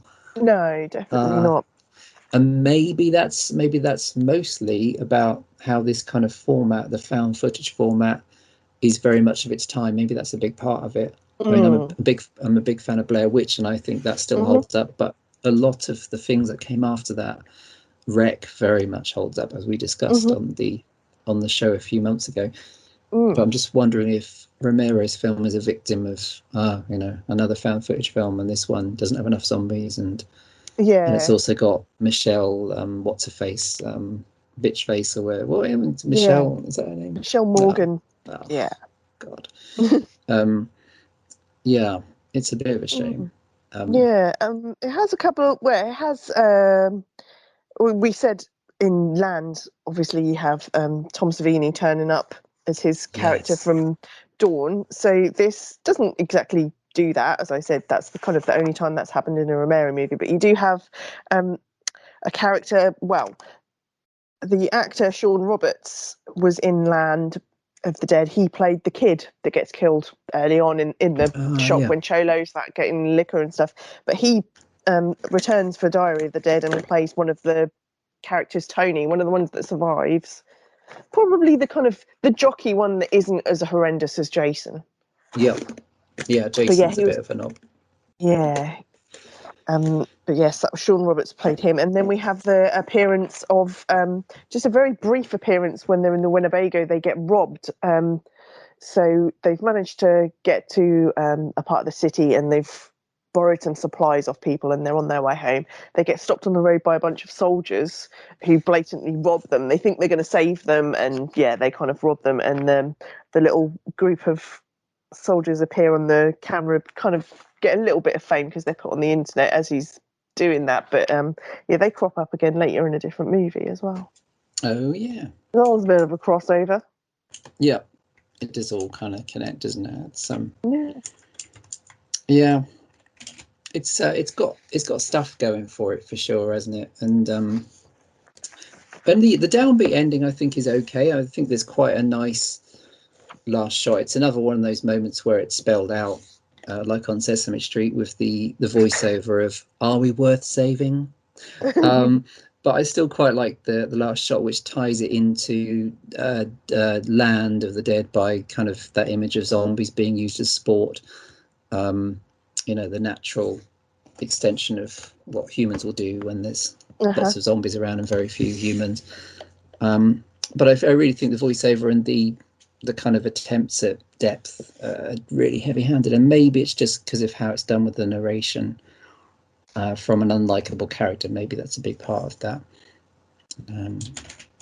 But yeah, that was Diary of the Dead. Ooh. Not the best, but not terrible and interesting, I think. Yeah, it definitely has its moments. It's still better than a lot of the kind of rivals at that time. It'd be interesting to watch Zombie Diaries again, because I've got good memories of that, and I'd be interested to see if that holds up. It's rather different, and I remember it being pretty creepy as well. So, yeah, I think I might dig that out at some point as well. Yeah. Well, Sarah, in the second trilogy, and indeed in George Romero's career, there was only one more film, which was only 2 years later as well. And again, like the other two, shot in Canada, which is where he shot his last films. Survival of the Dead, which I think, I think in this country, Diary of the Dead, apart from the festival showings, I think both of these went straight to video or straight to DVD, as far as I remember. I think it was only Land that got a cinema release, wasn't it? I think so, yeah. Yeah, but then I suppose they're on a much smaller scale, and then they're not from a major studio.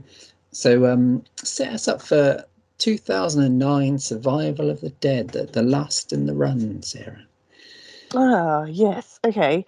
So Survival of the Dead, I'm pretty sure it doesn't really follow on from any of them, to be fair. It's kind of a little bit of a standalone. But it has similarities, doesn't it? Because it still follows along the line of the zombies getting all kind of like becoming more intelligent. So I'm guessing it's probably somewhere in between Day of the Dead and Land of the Dead. Yeah. So the zombies are kind of getting there, because they're kind of like the guys in Land of the Dead, with the fact that anyone that turns kind of will vaguely remember what they used to do as a job. That seems to be the thing in survival. You have a postman zombie going up to letterboxes and postboxes, putting letters in and taking them out, and you have a groundskeeper like mowing the lawn and stuff like that. I like that idea, the menial tasks that they're still doing. Yeah, that they still remember that they can do.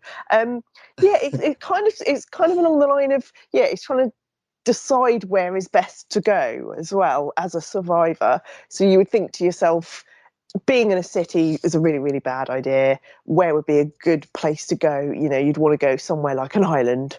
So they have this little island called Plum Island, just off the coast of Delaware, and obviously that's been overtaken as well. But they're trying to like sort out, and there's two rival families living on this island. Lovely Irish families, the O'Flynn's and the Muldoons. The O'Flynn's think that the zombies should be eradicated and get rid of them. Then there won't be any more on the island. They can all live happily ever after, away from everything going on in the rest of the world. Whereas the Muldoons believe that there could be a cure. Why do we want to kill members of my family when it could be a cure? All we have to do is just keep them contained somewhere, trying to get them to eat something else until this all blows over. So there's kind of a civil war going on this island, and you have a bunch of soldiers, which are the soldiers that you met in Diary of the Dead. Yeah. So you see them at the beginning of the outbreak, and they've basically gone AWOL. They've left. They can't deal with being in the army anymore, and the killing and the backstabbing and the turning and all that kind of stuff. So they try to escape to the island, which they do, and then end up in this civil war with all this stuff going on. It's kind of like out of the frying pan into the fire. It's really fun. I think it's a lot of fun. It's kind of gone... It's like Diary of the Dead didn't exist, and we're going back to like crazy zombies and ridiculous accents and just fun stuff. Just unfortunately, they couldn't get the cast that they had, because it's not such a big budget movie. I guess they couldn't quite get the cast of people, but they've stuck with some really good people. So Alan Van Sprang plays Sarge, which is the main character in it. He's the guy that was also in Diary of the Dead as the same character, but he also played Brubaker in Land of the Dead as well. So he appears in three of Romero's movies, and he's brilliant. He's a lot of fun. He's constantly drunk, always smoking, has a bit of a stupid team of people, but he does care about them, but he's kind of just looking out for himself, isn't he? Yeah, he's fun, and I think he's part of this being a livelier and more entertaining film all round, really. It's I think it's got a really good cast. I think Kenneth Welsh is really good fun as the O'Flynn. He's the Yeah, O'Flynn, isn't he? Yes. yeah. And he's had a long career. He's in all sorts of things. Like he's in he was the voiceover guy in oh god, recently Psycho Gorman. He was the voiceover guy in that. But he's in Twin Peaks and loads of stuff, years and years of B movies and stuff. And he's very hammy in this, but that's the perfect way to play it, because the joke is that it's this ridiculous, stubborn families, isn't it? The constant loggerheads. That's what the best way to deal with this astonishing situation is. Yeah, I'm in agreement. I think this is really fun. I think it's light, and I think at the time maybe it's interesting because I think I told you I reversed my opinions a little bit. I used to think this was a bit lame, and I thought Diary was really good when I first watched it. But now maybe it's because I was a bit worn out by downbeat stuff. Now Diary felt a bit of a chore, and this actually felt like a nice kind of almost Romero kicking back and having fun in the way that he definitely did in Land, but he especially did in Dawn. That whole midsection of Dawn, especially.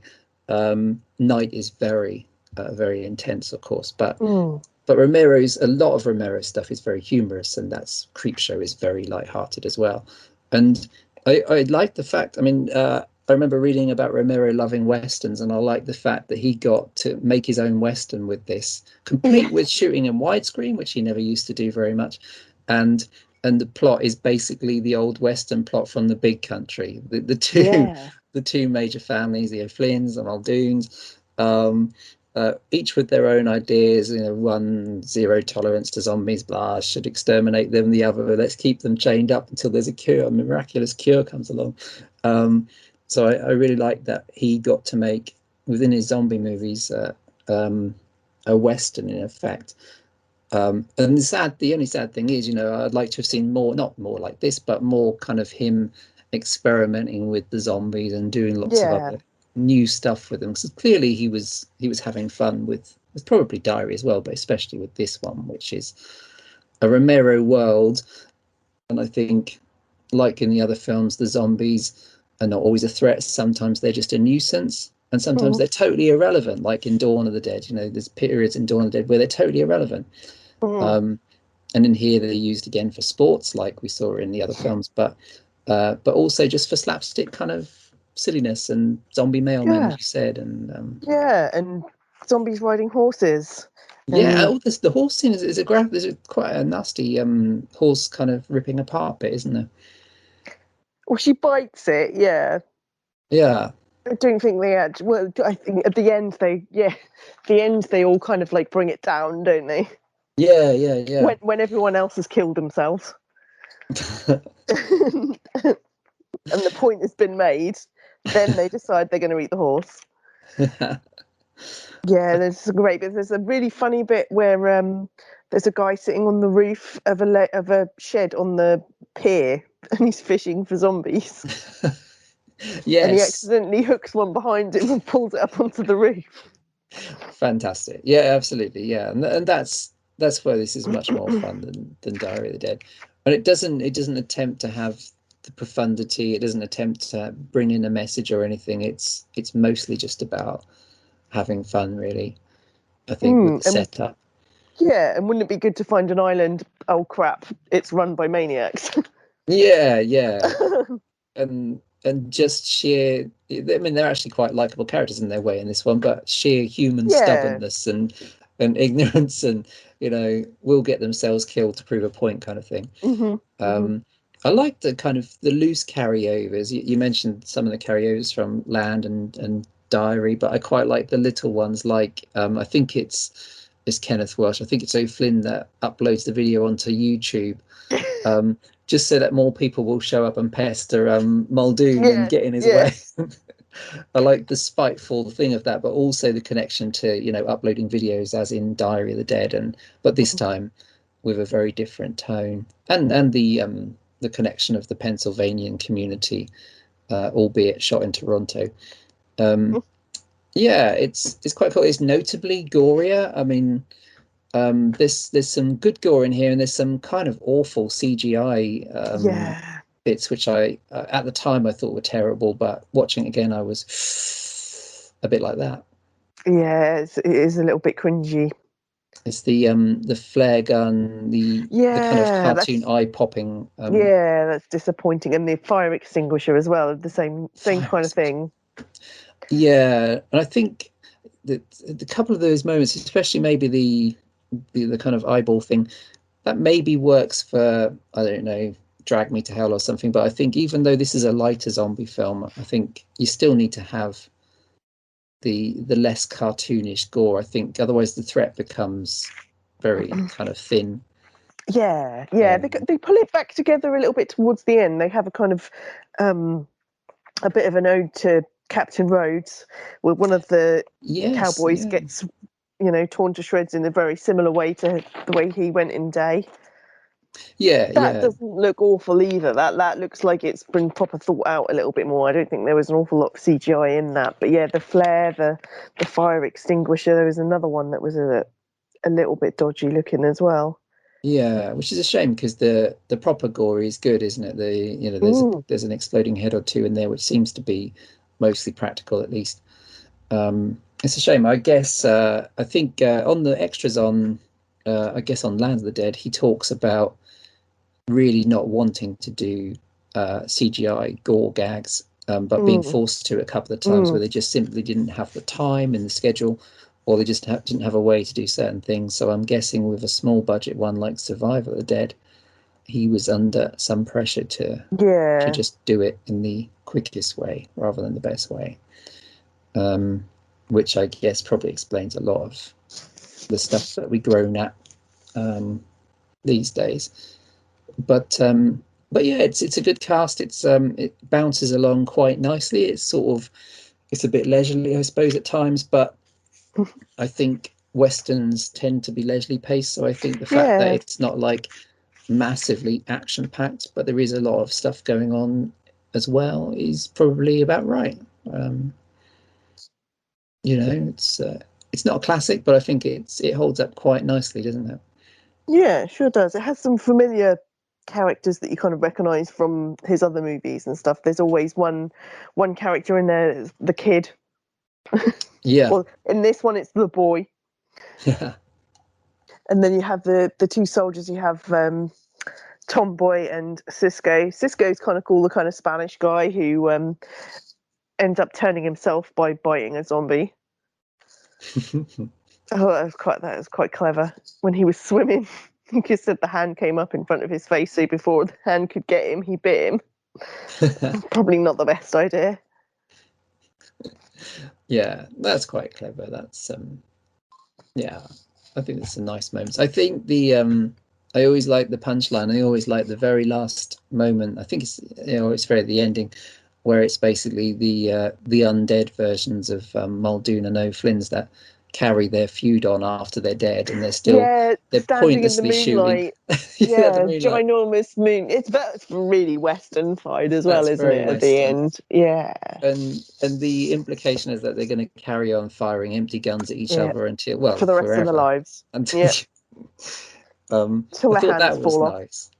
And Yeah, I think for George, if that's, because of course we'd have loved more stuff, but if that's the final thing that he had in a film, that's a fairly quite sweet way of ending it. Actually, yeah. it's a nice little gag, but it's a nice visual as well, as you said with the moonlight. Um, Mm. but yeah, Survival of the Dead. Any more It's really thoughts? good. No, it is just fun and a good laugh, and yeah, it's kind of sad that there are a lot of people berate it. Yeah, yeah, I think so. I I don't think it deserves that. No, definitely not. It's good fun. It's kind of back to how it should be after Hmm. Diary. He did the best that he could with what he had. It's a shame that he didn't get more money for it and a bigger budget.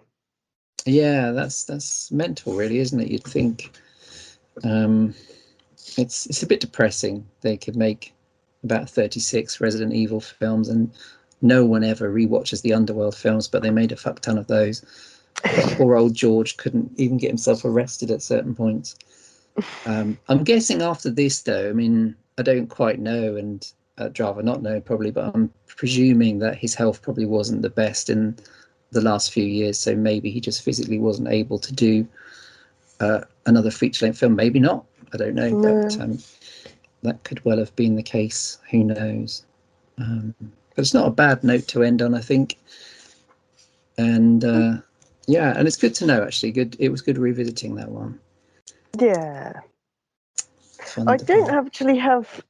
I've only got like the bog standard kind of DVD on that, which had no extras. So it would have been good to kind of like see some behind the scenes or stuff like that behind the thought process of what was going on when they were filming it and stuff like that. I think there is something out there that you can get with some extras and stuff on it, which I think I'm going to at some point.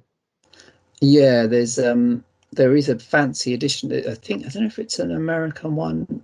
It may well be because it was an independent film, wasn't it? So it's not like Mm, one of those studio things. But there's definitely one with a like a Romero commentary and a big mm. documentary about it, which I'm Yeah, that pretty would be sure is an cool. American Blu-ray, but we'd have to I think it's check if called. it's region free. Yeah, I have found it on various places, but I think I bid on one, but I lost out. I think it was the Ultimate Undead edition. I think is Yes, what it's called, isn't it? yeah, and I think that would be well worth it. I mean, I think it's the one film where we don't know much about it because, like you said, we've No. only ever had the bog standard thing, and he wasn't really on the publicity circuit for it, as far as I know, because it had a kind of low key release, especially over here. Mm. So yeah, that's one to look out for, and I think it will probably over the years. I think it will get a bit more love, Yeah, hopefully. as these things sometimes do. Yeah. And you never know, we might get Twilight of the Dead to fill it Yes, up as the seventh. yes. You never know. Hopefully not by old Zack Snyder. Let's hope not. Let's hope not.